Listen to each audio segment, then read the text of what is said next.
of God, original and inexhaustible. Jai.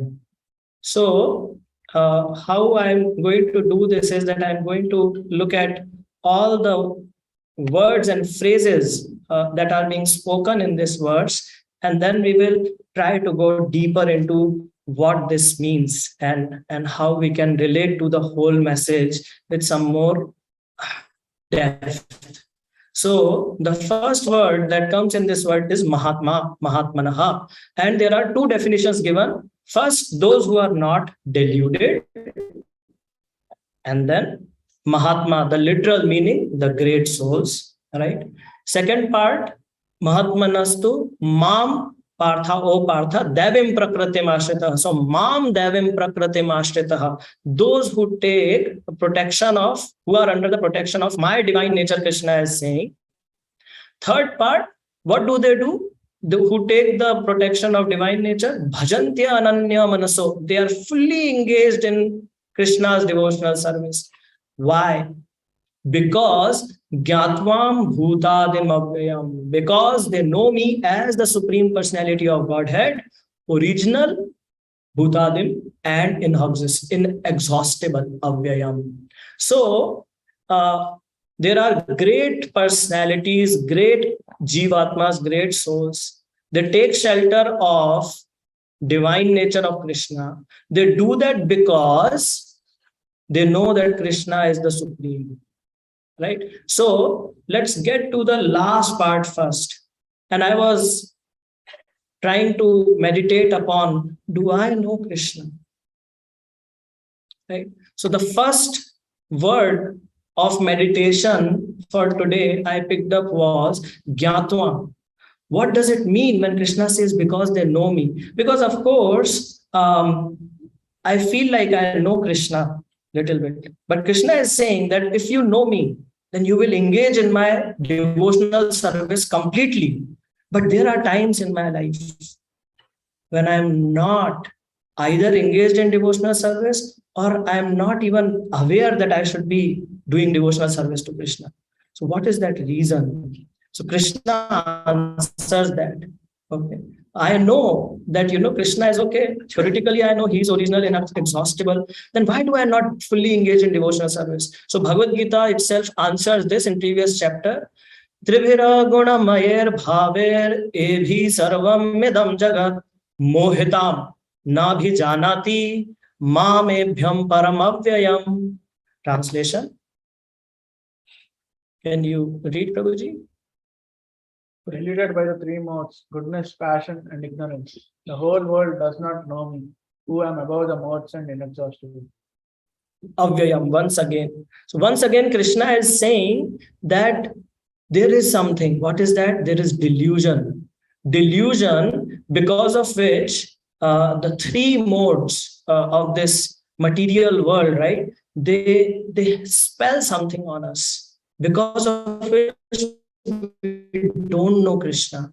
Even though we feel we know Krishna, there is a difference between that depth and somewhere this element of delusion is coming. Because of which sometimes I may engage in Krishna's service. Sometimes I may feel, it's Janmashtami, I will go to the temple. Then other times, maybe I'm not going at all. Or I'm engaged, but not so much. So this word, Gyatva, is to know Krishna. And I thought we can go into the next level of this thing. Okay. Do I know Krishna? When it starts on a very high level, very simple definition. What is the very simple definition? Krishna is the Supreme Personality of Godhead. Thank you. So I know that Krishna is supreme. That means he is above everything else. Yes. Then many people think above everything else, there is this light and whatnot and all confusion. So Srila Prabhupada declares that no, he's a person. He is supreme, but he's a person on the top, at the end of everything, the final word, he's a person. And then somebody may say, yes, there are many personalities. I know there is this, there's that, there's this, there's that. So all the gods that you have heard of, those gods also, he is the Godhead. He is the Supreme Godhead. For some people, this is news. I didn't know that Krishna is above all the other personalities. So who is saying that? So this is established in the Shastras in several places. So I know this theoretically.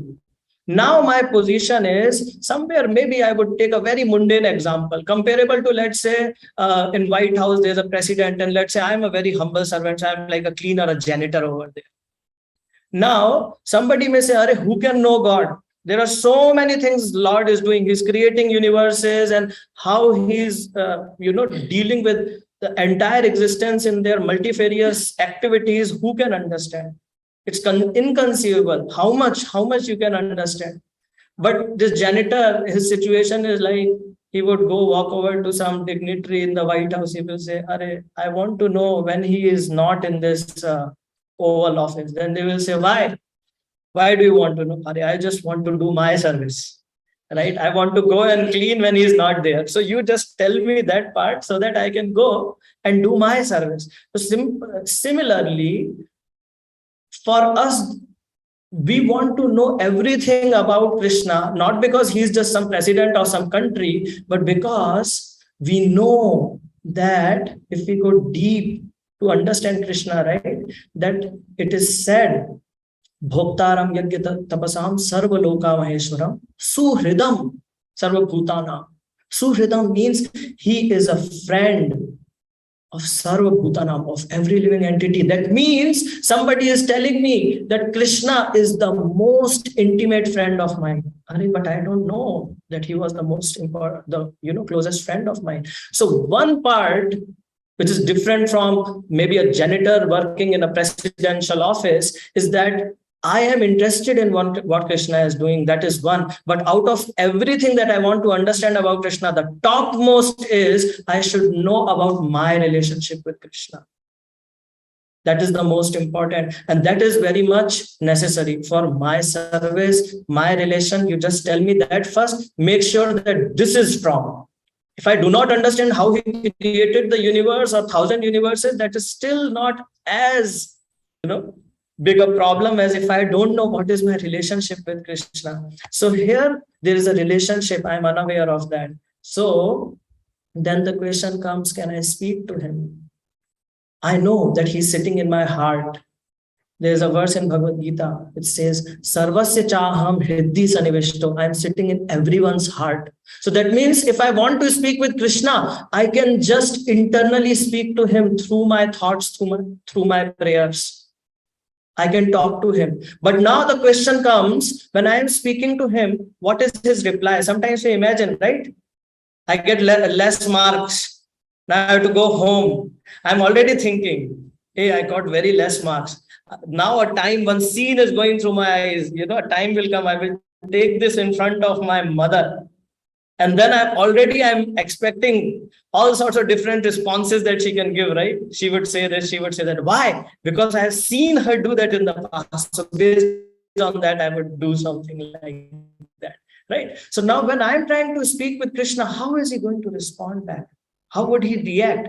Would he say, Arey, this is useless guy? Nonsense. How would he react? How do I know that? So do you know what is the mind of Krishna?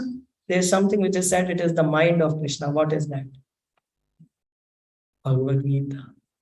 Bhagavad Gita is said to be the mind of Krishna. So if you want to understand when you ask something to Krishna, how he will respond to you, then you should be very interested in the message of Bhagavad Gita. This will tell you that how your best friend responds when you speak with him. Okay. Then in my relationship, the other part was, okay, now there's a problem. Okay, I'm trying to learn this, Bhagavad Gita. And if he wants to communicate with me, how does the Lord communicate? How does Krishna communicate? Do you know? Anybody? Any options? Maybe there are different ways Krishna communicates with us. Can you throw some things, some answers? How Krishna communicates with us? Paramatma. First, top answer. Chaitya Guru within, right? Paramatma. And is there any other way Krishna communicates? Through his representatives. I heard Guru and devotee. Next top answers. Guru, Sadhu, right? Shastra. Dharmam tu sakshat bhagavad pranitam. Sarvasya chaham hriddi sanishto matta smrityar jnanam apohanam cha. Vedescha sarver aham eva vedyo vedant krit. Vedanta Krit, all the Vedas, all the Shastras, they are coming from Krishna. They are the opinions of Krishna, and opinions of Krishna are unchangeable. They are eternal. They are permanent, and they are powerful. So Shastras. So when Krishna wants to communicate with us, either he communicates from within, or through his devotees, through Guru, or through Shastras. Right? There is one more way Krishna reciprocates, communicates. And I'm sure if we would, in the interest of time, I'll give this answer out quicker. This is when we offer prayers.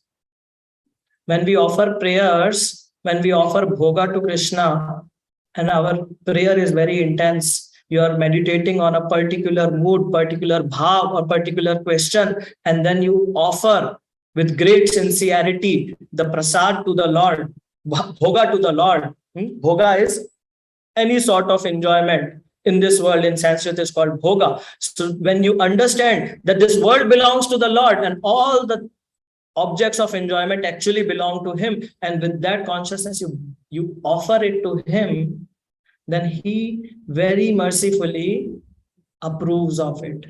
It is like I have gone to a party, and that party, that home belongs to the Lord, and I walk over to the refrigerator and there's a mango over there. If I don't tell the owner and I eat it, it is like stealing.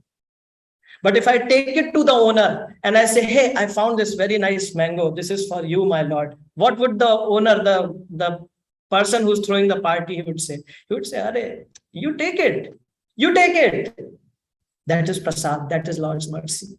Just acknowledging, being grateful for what he is in reality. So when we take that mercy, that prasad, and you honor that, there is a very strong relationship between this external object that you consumed inside. This is the strongest source of origin of your thoughts.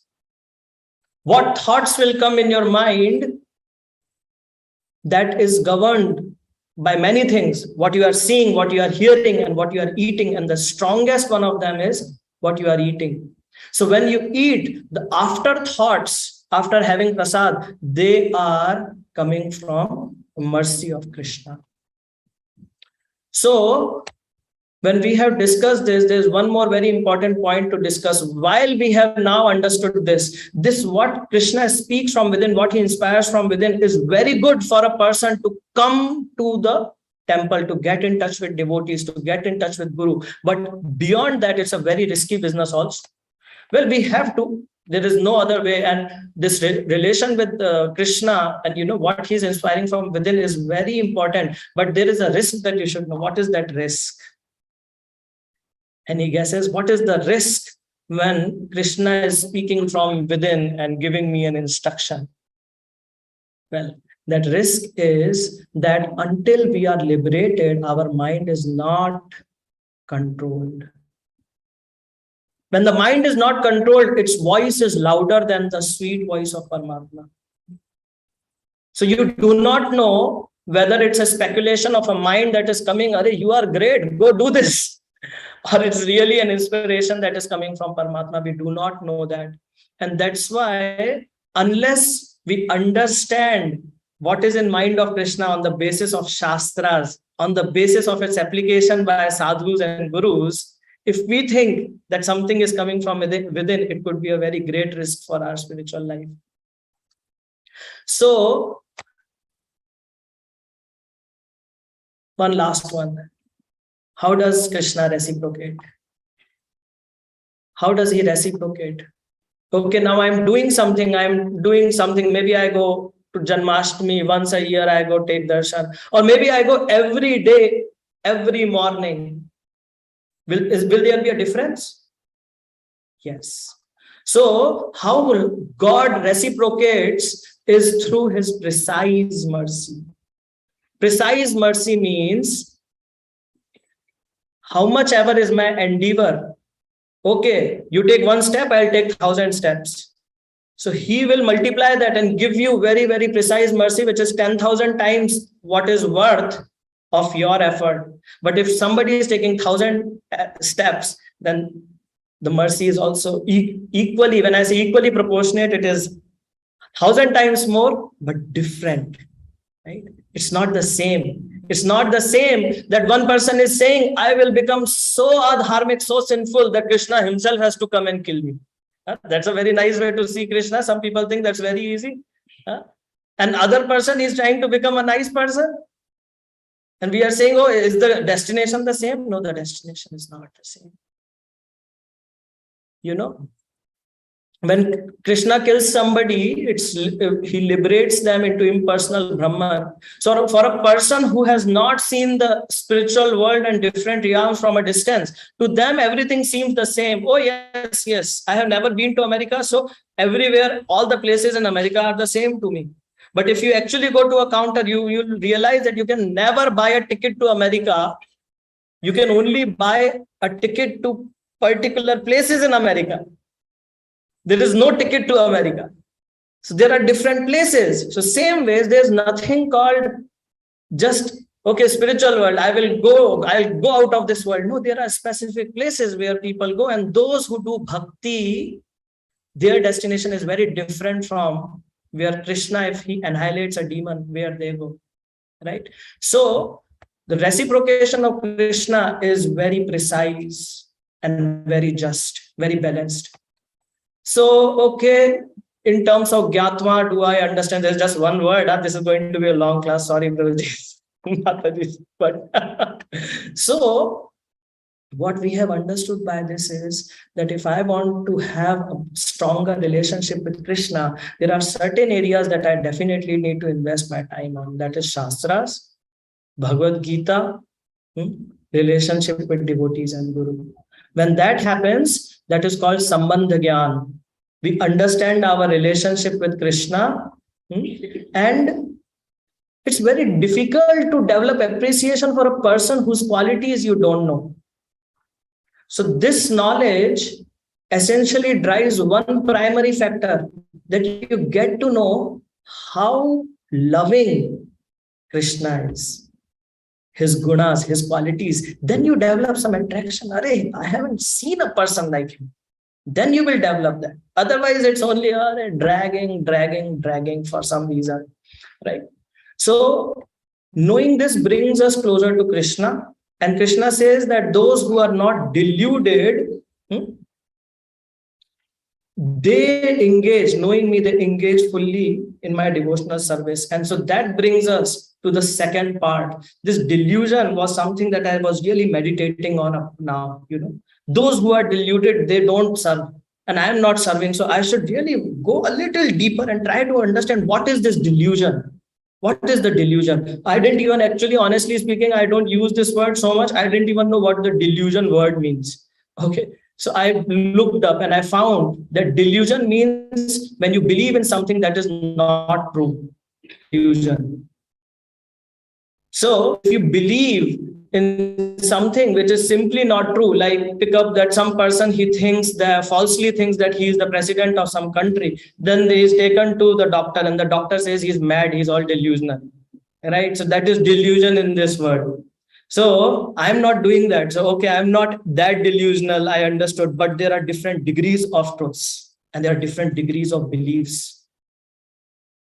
I could put down several categories of different levels of truth, but in the interest of time, there are only two: material truths and spiritual truths.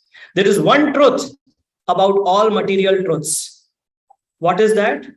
That all material truths, they become irrelevant at the time of death. All material truths, they become irrelevant at the time of death. So imagine a situation, there is some big businessman, let's say Ambani, Mukesh Ambani, Anil Ambani. Their father was Dhirubhai Ambani. Now he died. Now he gets reincarnated. Now he's a 4-year-old boy. He goes to them. And he starts telling secrets to these two boys in privacy. Only their father knew and the two sons knew. And it is established that this boy is actually the reincarnation of their father. What will happen? Will they put him back on the seat? He has come back. Instead of his photo like this, they will put this kid's photo like that. He's the boss now? No, it will not happen. I saw some heads nod that it will not happen.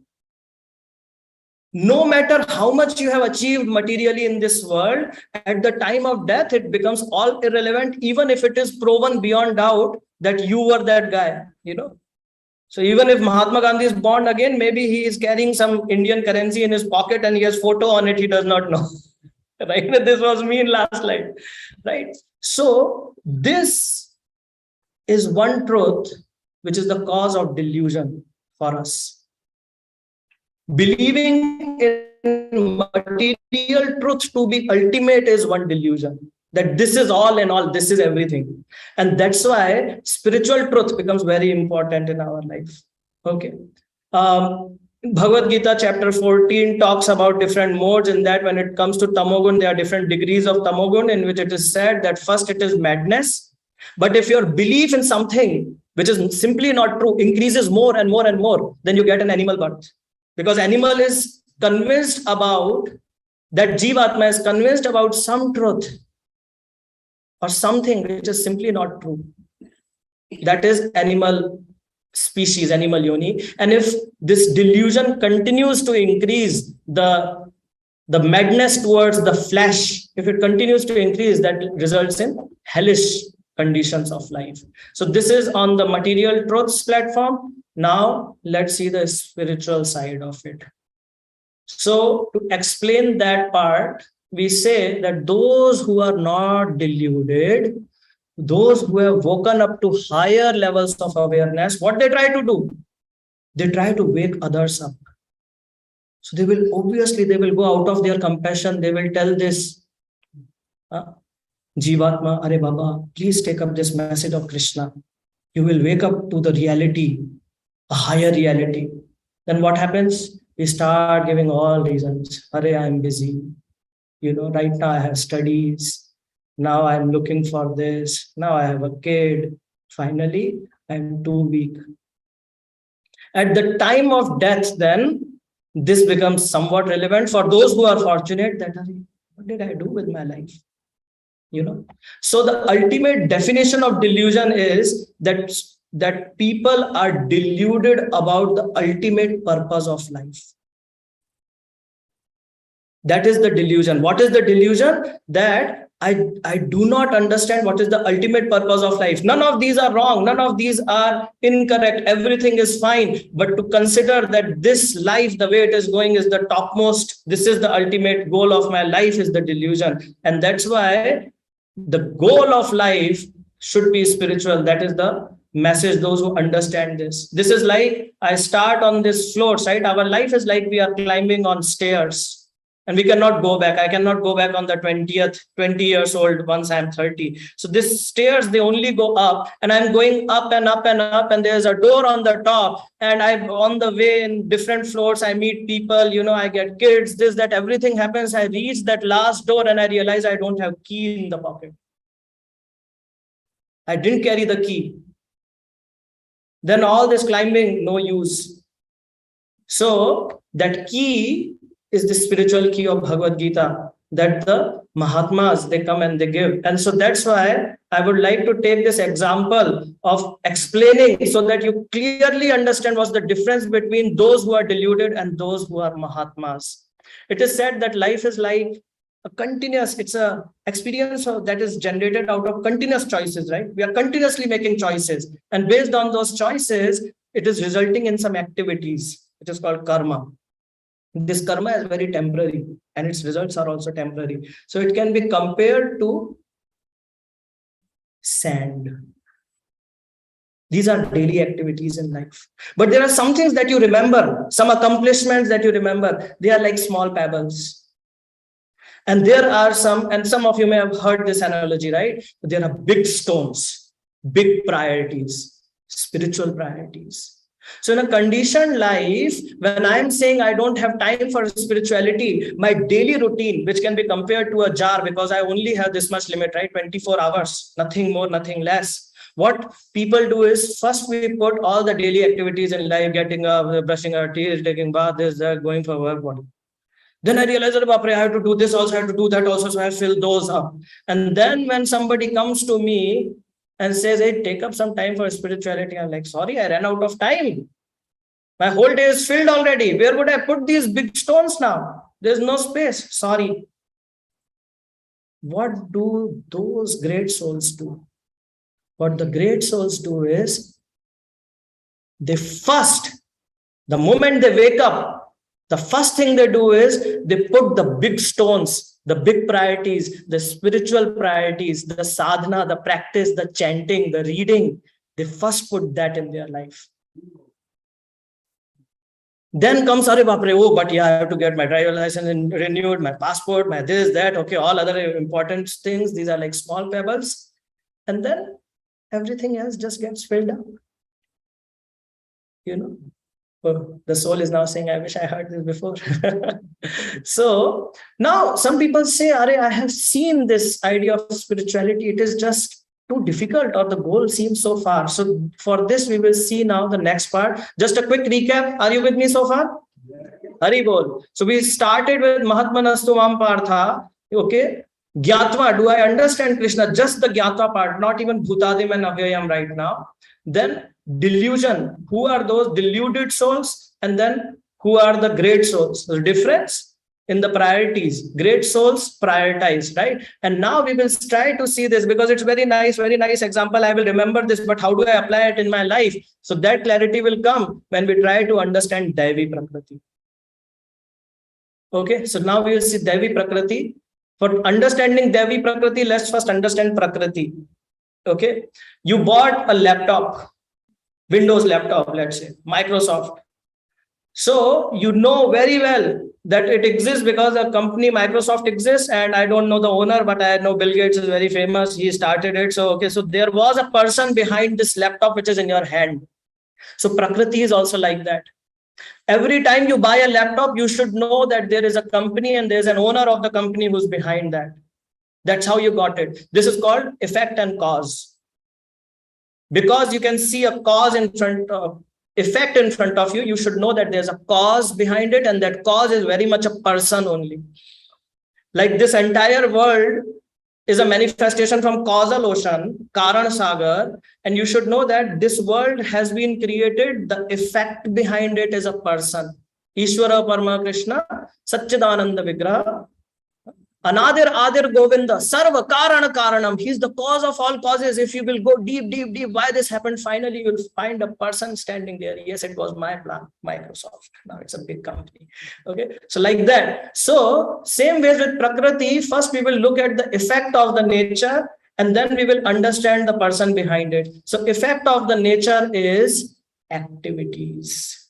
In this world, you are interacting with this world continuously, and there are two types of activities. The first activities are a big category of godless activities. The activities when you're performing, you have no concept of God in that. They can further be classified into two. Very bad activities, very sinful tamogun activities. What happens in tamogun is that when you are doing these activities, there's no question of thinking that this can be a godly activity. Like you are drinking, or you are killing an animal and eating, you are there's illicit sex or gambling. You cannot spiritualize these activities. You cannot say, I'm doing this in the name of God. No, if you will do it, will be delusion. If you think you do any of these activities and you think you are doing it in the name of God, it's delusion, because Krishna is telling in the Shastras against this. Right? So these activities cannot be made godly by any ways. These are darker. But there is a second category. The other two are violence and excessive laziness, but there are other activities. These activities, Srila Prabhupada says in chapter 14 of Bhagavad Gita, 99% of the people in this world, they do these activities. What are those activities? These activities can be made godly. But because we do not know about Krishna, we put ourselves in the center for that. That is called Rajogun. It is like a fire of selfish passion. So what is the goal of my life? I'm trying to make it better for me, my family, my career, my job, my ambition, my wealth, my this, my that, my. The entire direction of the life is about me and mine. Are you with me? Very good. So this is one track. This is one track of life. This track of life the energy that is acting and engaging with you is an illusory energy. And in Sanskrit, it is called Jad Prakriti. And you don't take shelter of Jad Prakriti. Jad Prakriti makes you a slave of it. So it's not Jad Prakriti Ashrita, it is Jad Prakriti Parayana. Do you know how this energy controls you? How it enslaves you, enslaves me, enslaves us? It gives us a feeling that we are in control. That is how she binds us. It is said that how Durga Devi, how she binds us. She has 3 ropes, and the ropes are such that we ourselves bind to them. They don't bind us. We bind ourselves to them. We feel like we are in control. My false ego is in control. I am deciding. But the truth is, you cannot do anything in this world or cannot think of any subject unless you have heard it or known about it from association, Sangha. If I were to tell you that right behind my hand, I'm writing a word, this is a very bad activity which is done in Japan. You cannot imagine also, then what's the question of you doing it? Because you have no access to it. So the only things that we associate in this world and we do in this world are those that have come to us. And still we think we are the ones who are making the choices. So we do have a choice, and we have the choice of Sangha. Whom do we associate with? So we will come to that point, but Haribol. The second part is there are another category of activities, and these are godly activities. Godly activities, like directly, you take a plate, you get a plate, you put all the beautiful things in that, the best things in that. You know, what is the best form of earth? Flower. What is the best form of air? Scented incense. What is the pure form of fire? It is that ghee lamp. What is the best form of sound? It's the conch. So you bring all these, and whatever is the best, you offer that best to the Lord. That's an attitude, offering the best to the Lord. This is a godly activity. You offer the best bhoga to the Lord in terms of food, and then you sit down and you hear, about the Lord, and then you repeat Shravanam, Kirtanam, Vishnu Smaranam, Pada Sevanam. These are all godly activities. This godly activities, it has an after effect that you will continue to think about Krishna, and all these things which were so godless, but there's a possibility that they can be godly. That existence, because of the presence of Krishna, that entire thing becomes transcendental. Your work becomes godly, your property, your family, your charity, everything can become very, very godly.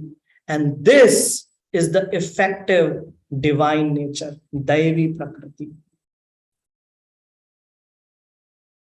Devi Prakritim Ashritaha. When one person decides that I will switch from that direction of life to this direction of life, this direction of life is Krishna, then you are taking shelter of Devi Prakriti by engaging in hearing about Krishna, in getting inspired, and then doing services that are directly godly in nature. Are you with me so far? Haribol. So Krishna says, Aham Sarvasva Prabhavaha. I am the source of all the worlds that you are seeing, all the resources in this world that either you engage in your own selfish sense enjoyment, then it's Jad Prakriti, or you engage it back to me. I am the source of that. And the source is like a seed. What happens to the seed when the plant is grown? The seed is gone. It is exhausted. The seed is exhausted. You put a seed and then you water it. If it fructifies, then there's a plant. But the originality, the existence of seed is gone. There is no seed now. But Krishna says, Aham Bija Pradah Pitaha. I am that kind of seed which never gets exhausted, even though everything that you are seeing has come out of me. And that's why this is the meaning of the other two words. Bhut Adim. Bhut means this world, and Adi, he is the source of that, but he is Avyayam, he is inexhaustible. So now we understand Krishna as Gyatva, I understand him, and when we know, when we realize that these are the two tracks in life, Gyatvam Bhutadim Avyayam, Devim Prakratim Ashritaha. Are you with me so far? So then there is another part left. The cause part is left now. So first, I have few more meditations on this, on Devi Prakriti, the divine nature. Somebody may say, I have a very sinful past. Actually, this Shuddha Sattva, far, far away, this divine consciousness seems like a very, very far goal to me. Well, you know what? It does not matter where we are. What matters is how much you have understood that I need to take a humble position in front of the Lord. So literally, if somebody has lived a very, very nice, godless life, very sattvic, no crime, no this, no hurting anyone, this, that, it's just that they don't have no concept of God, but they say, I'm very happy, I'm very satisfied because of whatever, I don't see a need to go to God, then that life, what's the use of that life? On the other hand, if somebody has had a very sinful life, but by coming in contact with the devotees, they feel, I am so useless, I have no hope. I can only stand in front of Krishna in humble mood and beg for his mercy. That's the success of life. So nothing against the sattvic, the point is, the most important point is, it does not matter how far you are. What matters is how intensely you can take that humble position when you stand in front of the Lord. Right? The progress on spiritual path depends on the intensity of our humility. How humbly I can come closer to the truth. Okay. So now I would talk about the cause. Who is behind this Devi Prakriti, engaging people in their service? The concept of that is, when we want to exploit the energy of Lord, you cannot exploit the energy of the Lord. She won't let you do it. When we try to enjoy the world, then Mother Durga is not very happy with that kind of attitude. So when Kamsa lifted this baby girl, daughter of Krishna, he saw Durga Devi. Devaki was seeing this little baby, little child. That same little child with this very bad attitude, Kamsa saw very angry Durga Devi.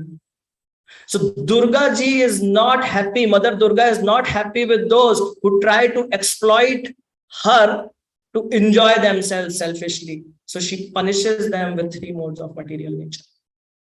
But when we decide that I want to change this, I want to serve the Lord, and whatever resources I have, I just offer it back to them. Or when I came into this world, what did I get? Nothing. So just like from Ganga, we take water and we give it, offer it back to her with that bhav. The same way, whatever I have acquired in this life, if I can pick it up and I can say, my Lord, this is for you, then what happens? Mother Lakshmi engages us in the service of Lord Vishnu. Mother Sita would engage us in the service of Lord Ram. And Srimati Radharani would engage us in the service of Krishna, Lord Krishna. So devotional service, that is the shelter of divine nature, Prabhuji was telling us, right? This protects us. This protects us from the onslaughts of Maya, which is our biggest enemy. Are you with me so far? Very good. So with this, I'm moving to the last part. We have talked about understanding Krishna and our relationship, the cause of delusion, the priorities in life of great souls. Then we saw Devi Prakriti, an entire way of life and a transformation of way of life, right? That's why when there's a transformation that has happened in someone's life where they have taken this path of reading Shastras, doing service. Sometimes we go out and we talk and we tell people, please read Bhagavad Gita, please take up to this. And they say, yes, I already read Bhagavad Gita. But because we have not understood that there should be an entire transformation of the direction of life, what happens is we even use God or his blessing or those messages in Bhagavad Gita for our own sake. In that Uparwala, that Jad Prakriti Parayana only. So then this devotee who has given his life to the service of the Lord, they can clearly see that, yes, he's saying he reads Bhagavad Gita, but he has not understood the message. Right? So we talked about this. We talked about Devi Prakriti, that there is a personality because of which all these things are manifesting in front of us. So with that, the last part is left. And that last part is that when one knows Krishna, he takes this shelter of Devi Prakriti, and then what does he do? Bhajantya Ananya Manasa. He is fully engaged in devotional service. So I just need 10 more minutes. Is that okay? Haribol. So in this, I would like to tell how we can make sure that we are fully engaged in the service of the Lord and attain the Lord by the help of one very important Shastra. Once in Jagannath Puri, Shri Chaitanya Mahaprabhu, the most merciful incarnation of the Lord, he was with his most intimate devotees on the shore of the ocean. When he saw the blue ocean, he immediately remembered the Shyam Sundar of Vrindavan. When he saw the trees and the sand dunes, he started thinking about Vrindavan and Govardhan. And then he went in ecstasy. When they brought him to the external ecstasy, to external consciousness, then he started giving some instructions. And Srila Rup Goswami noted them down. And he wrote them into what became famous as Shri Upadeshamrita. So this Upadeshamrita, nectar of instruction, Srila Prabhupada brought it to us. Upadesh means instruction and Amrita means nectar. So Shri Upadeshamrita is a book of nectarian instructions for all practitioners of Bhakti Yoga. If you will go through this, you will understand what is causing any sort of hurdle and how you can reach that point where you can continuously serve the Lord and experience the Lord's ecstasy. So we'll go through some of this. Haribol. So here's a summary. It's a summary study of Upadeshamrita. There are 3 sections of Upadeshamrita. The first 2 verses are avoiding things. Jai Shri Shri Radha Gopi Janvallabh Bhagwan ki. Shri Shri Nitai Patit Pavan Gaur Hari ki. Srila Prabhupada ki. So the first 2 verses of Upadeshamrita, they talk about some things that are not healthy for bhakti. So you try to avoid them. The next 4 verses talk about things that are favorable for bhakti. So you try to adopt them. And the last 4 verses, they talk about staying connected, staying in that mood, that bhav and glorification, which I would not be covering today. Because we are only talking about bhajantya ananya manasa, right? Being fully engaged in devotional service. What are the impediments? So for that, I have this 7-step process after which you can experience Krishna. Exciting? Haribol. Okay. So the first is there is a roadblock. First verse talks about a roadblock. And I will not talk about all the roadblocks, but there are urges. We have some urges because of our such a long conditioning and association with this material world that we have developed some urges. And the first urge is to speak on mundane topics. Okay. This will come so much that I will talk about it in the next verse. Let's look at others, the demands of the mind. Okay. Third, the actions of anger. Then once more, urges of tongue. So first was speaking through tongue. This one is eating. Urges of tongue, urges of belly, and the urges of genitals. These are the 6 urges, and we could save the discussion for some other day on these. This is just FYI. Moving on, the second part, there are other hurdles. What are those hurdles? The 6 activities that result in this. First, eating more than necessary or collecting more funds than required. Some of these are self-explanatory, so I would not go into that. Second, over-endeavoring for mundane things that are very difficult to obtain. Many times this happens with devotees also, Oh, you know what I want to do? I want to start a business, become a millionaire. And then all that millions of dollars, I will offer it to Krishna. But I am not a businessman. I don't have $1 million. And it would probably take 20, 30 years of effort, after which whether I'll succeed also or not, I don't know. If I succeeded, is there a guarantee that I remember that all this money I earned was I wanted to give it to Krishna?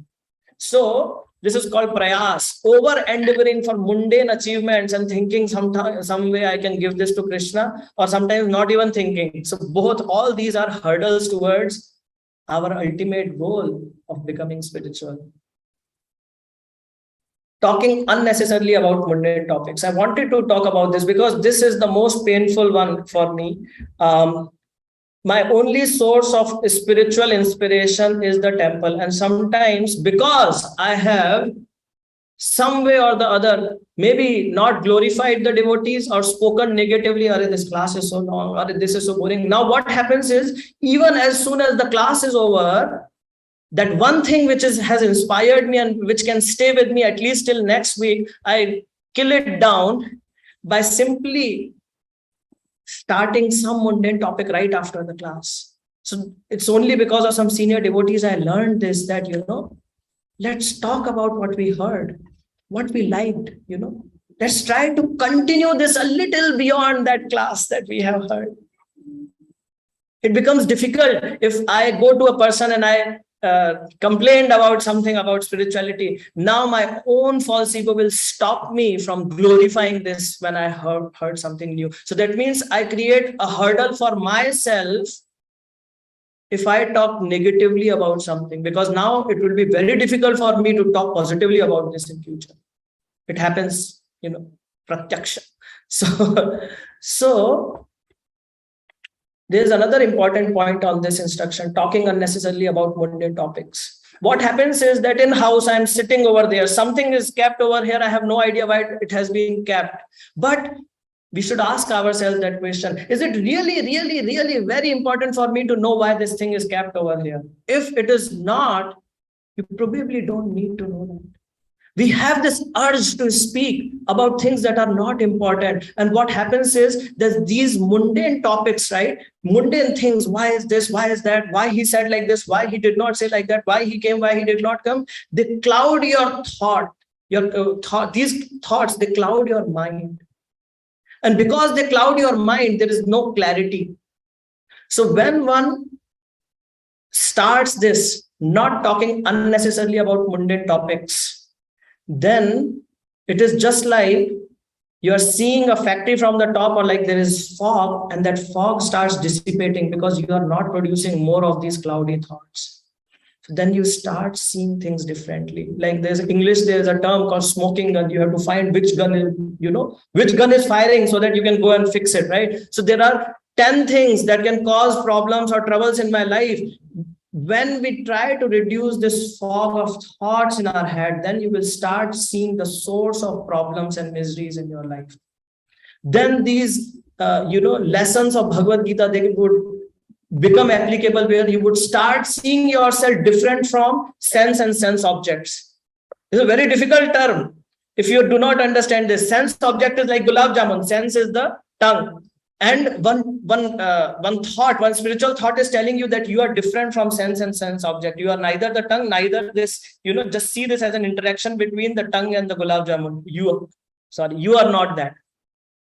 How will that happen? That can happen when we stop this. Wherever it is not necessary, try to hold your words. Try to hold the urge to speak. This was brought up very beautifully by Prabhuji also in Bhagavatam class today, right?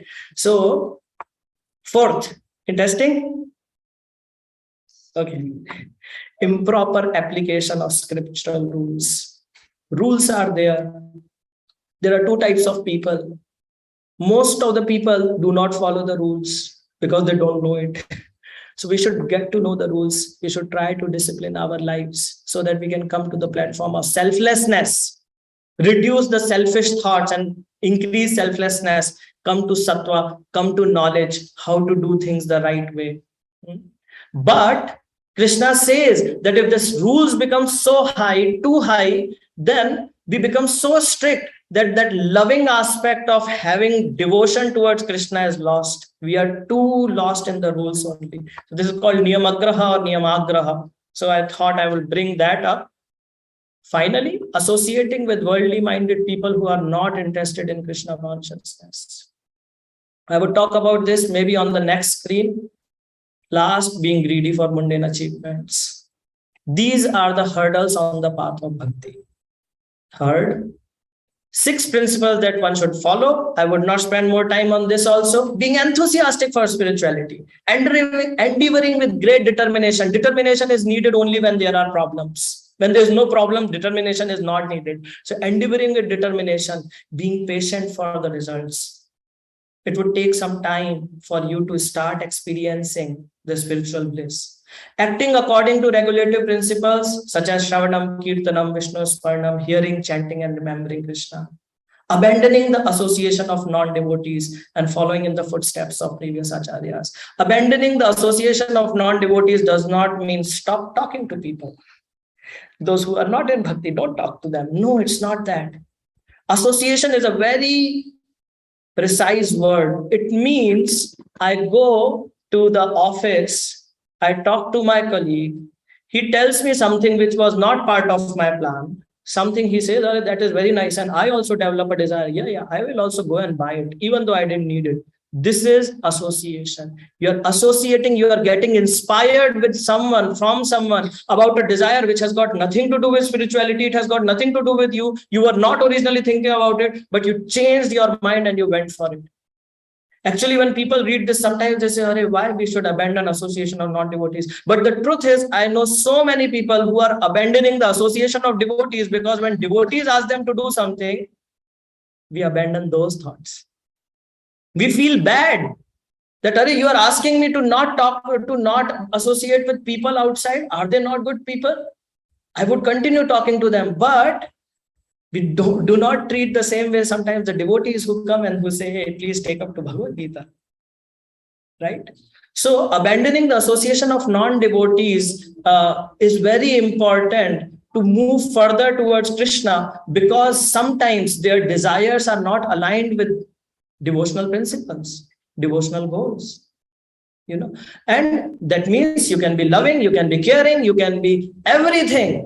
And you can hear them out, you can be a good listener. But what would I do with my jar of daily activities?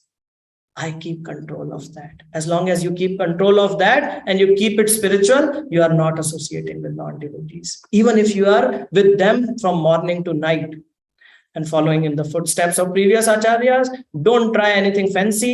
Devotees are here, they are already practicing for years. Just follow them. Sometimes mind tells her, I am different, I will do it some different way. And then this is the favorite point of mine. We have reached midway. Verse 4, 6 loving exchanges. Offering gifts in charity or to devotees. Accepting charitable gifts. Revealing one's mind in confidence. Inquiring confidentially. Accepting prasad and offering prasad. If you want to attain love for Krishna, you would be mistaken if you think that you can do so without first falling in love with devotees. Many people think, I come to the temple, I stand in front of the Lord, it's me, my Lord. Finally, one day it would be me and my Lord. Wow, perfection. No, it cannot happen. It should happen, and it can only happen when you come and you first develop love towards the devotees. And only through that you can advance further. Then what happens? Second, you should know that devotees are not of the same at the same level. There are different levels of devotees. So when you close, now you want to deal with the devotees, you should mentally honor the devotee who chants the holy name of the Lord Krishna, Kanishtadhikari. The thing is, this devotee sees the Lord, but he does not know that devotees are also equally important. Their relations are also equally important to me. Offering humble obeisances to the devotee who has undergone spiritual initiation and is engaged in worshipping the deity, Madhyamadhikari, you should bow down in front of them. That's how you should pay your respects. And finally, associate with and faithfully serve the pure devotee who's advanced and undeviated in devotional service. Take inspiration from them, associate with them, see what they are doing, develop desire to do that, not what colleague says. Right? And whose heart is completely devoid of propensity to criticize others. Those are Uttamadhikari. So this is how we deal with the devotees. I'm moving quickly. 6th verse. Now the relationship is close. And when the closeness comes, what happens? You see the imperfections and impurities in others. This can cause a roadblock. What is that roadblock? Do not judge a devotee. This verse says a devotee may have some types of defects in their nature, like they may be harsh, or they are lazy, or they are ugly, or they have a disease, infirmity, or old age. But you know what wise people do? They know that river Ganga, Mother Ganga, sometimes in rainy season, it contains bubbles, foam, and mud. But those who are wise, they still go and they still pay obeisances to Mother Ganges, right?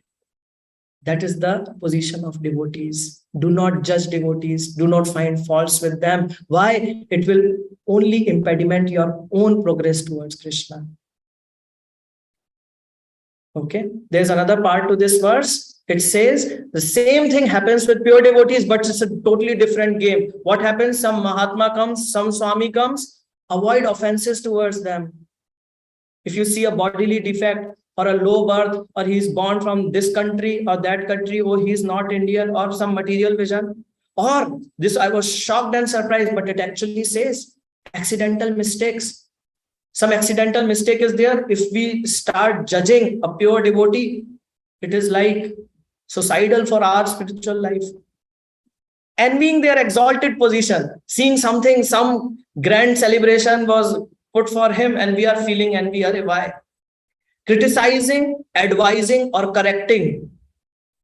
Many a times when people are in great passion, right, they would be like, oh, yes, Maharaj, oh, don't do this. You sit here. We don't know that we are actually criticizing or advising them what to do or correcting them. Or disciplinary action, I am a department head of some temple or this, that, and whoever does this, I go and tell them, hey, why did you do this? And then I saw Swami Maharaj came, I chastise him also. Big offense. So, offenses towards pure devotees should be avoided. And what is the positive reinforcement? Glorifying them. Glorifying devotees. Genuinely, not flattery, genuinely glorifying and saying good things, looking at good things and, talking about that. Now, Nitya Siddha Krishna Prema Sadhya Kabunoy. Shravan Adi Shuddha Chitta Karaye Uday. This love for Krishna, the access that you have for Krishna, it does not require anything. All you have to do is by hearing about Krishna, understanding his nature, you have to get rid of the impediments on this path. That's all you have to do. Just get rid of impediments. And then what will happen? Hare Krishna is there. You start experiencing him. This is the end. This is it. Now, when you see this Krishna, right, when you hear about him, now you develop that, he's a very sweet person. Right now, we just keep saying sweet person. Do we feel? Yes, we feel a little bit. We want to fully feel that Krishna is such a sweet person. His names are very sweet. His pastimes are sweet like sugar candy.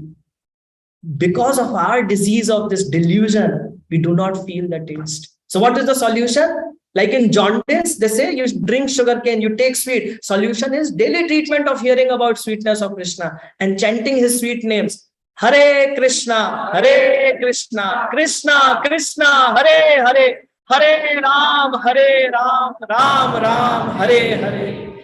This destroys ignorance at the root of it.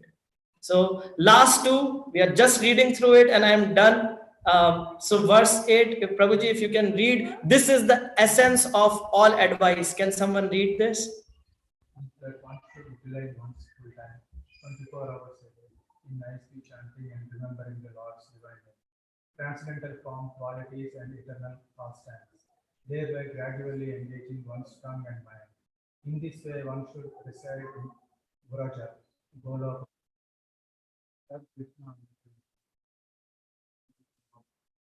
One should follow in the footsteps of the Lord's beloved devotees, who are deeply attached to his devotional service. Jai.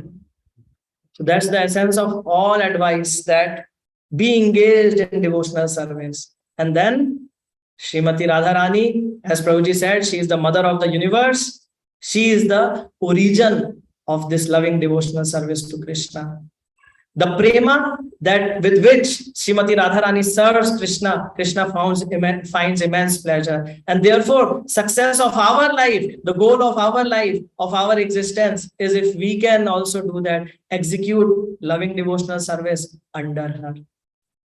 The opportunity to serve flows to us through her servants of the servants of the servants, Srila Rup Goswami, and then it ultimately manifests as a direct service to our Guru, to our temple, to the devotees in our lives. So I'm so grateful to you for your very, very patient audience. Please forgive me for going a little overboard. There are beautiful nectar of instruction books that if you would like to take, then they are right here. Thank you, Prabhuji, for giving these. Hare Krishna. So I don't know if we have time for any questions or comments. Comments are very welcome. Questions, we can try a couple. Hare Krishna. Thank you. I have a small announcement. So whatever Prabhu discussed, nectar instruction and Bhagavad Gita. So we have a pen drive, which is an audio book. We have another audio book, the whole nectar of instruction. You recite it, you can play it in your car, play it in the kitchen when you're cooking or anything. So we have a pen drive. So if someone is interested, they can. So if there are any further comments or especially questions, then we can do it later. But I think we will stop here and go for Prasad. Hari. Hare Krishna devotees, let us express our gratitude to His Grace Nam Prabhu by very loud Hari Bo.